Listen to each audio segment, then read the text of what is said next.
గురుగారు, బ్రహ్మాండ పురాణం ఎన్నో విశేషాల సమాహారంగా చెప్తారు. ఈ బ్రహ్మాండ పురాణాన్ని ఎవరు రచించారు? ఈ బ్రహ్మాండ పురాణం యొక్క ప్రత్యేకతను గురించి వివరిస్తారా? మద్వయం భద్వయం చైవ భ్రత్రయం వ చతుష్టయం అనాపలింగ కూస్కాని పురాణాన్ని పృథక్ పృథక్ అని వ్యాసుడే దేవి భాగవతంలో తాను రచించిన 18 పురాణాల క్రమాన్ని ఎలా గుర్తుపెట్టుకోవాలో మనకు తెలియజేశాడు. దాంట్లో భ్రత్రయం, ఆ బ్ర అన్న అక్షరంతో బ్రహ్మాండ పురాణము, బ్రహ్మ పురాణము, బ్రహ్మ వైవర్తన పురాణము అని 3 పురాణాలు ఉన్నాయమ్మా. బ్రహ్మాండ పురాణాన్ని వేదవ్యాసుడే రచించాడు. బ్రహ్మాండము అంటే అర్థం ఏమిటి అంటే, సకల చరాచర సృష్టి ప్రళయకాలంలో లీనమయ్యి బీజంగా మారినప్పుడు, ఈ సృష్టి అంతా దాంట్లో నిక్షిప్తమై ఉన్నప్పుడు బీజ ప్రమాణంలో ఉన్నటువంటి ఆ విత్తనాన్ని బ్రహ్మాండము అని చెబుతారు.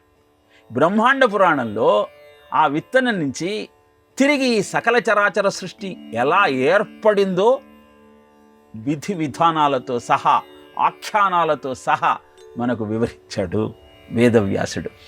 జ్ఞానానందమయం దేవం నిర్మల స్ఫటికాకృతిం ఆధారం సర్వ విద్యానాం హయగ్రీవం పాస్మహే అని మనం ఆ హయగ్రీవ స్వామిని ఆరాధన చేస్తాం.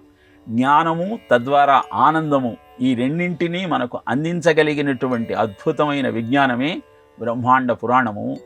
అగస్త్యునికి హయగ్రీవుడు ఉపదేశించిన బ్రహ్మ విద్య. ఈ సృష్టి అంతా ఏర్పడిన క్రమము అద్భుతమైన కథల ద్వారా తెలుసుకోవాలన్న సంకల్పం ఉన్నవాళ్ళు బ్రహ్మాండ పురాణాన్ని అధ్యయనం చేస్తే మనకు ఆ విషయాలన్నీ అవగతమవుతాయి. అలా లలితోపాఖ్యానాన్ని చెబుతూ లలితా సహస్రనామం అనే అద్భుతమైన స్తోత్రాన్ని అగస్త్యుడికి వివరించి మనకు అవసరమైనటువంటి విధి విధానాలను, విజ్ఞానాన్ని ఈ స్తోత్రం ద్వారా మనకు తెలియజేశాడు వేదవ్యాసుడు. కనుక బ్రహ్మాండ పురాణంలో ఈ సృష్టి రహస్యమంతా వివరంగా చర్చించబడింది అన్న సత్యాన్ని గుర్తించి దాన్ని అధ్యయనం చేయగలిగితే ఈనాడు మనం బిగ్ బ్యాంగ్ థియరీ అని, స్ట్రింగ్ థియరీ అని ఎన్నో వైజ్ఞానిక సత్యాలను శోధిస్తూ ఇవే ఈ సృష్టి ఏర్పాటుకు మూలము అని భావిస్తున్నాం. కానీ ఈ బిగ్ బ్యాంగ్ థియరీ, స్ట్రింగ్ థియరీలు అన్నీ కూడా మనకు బ్రహ్మాండ పురాణంలో దర్శనమిస్తాయి.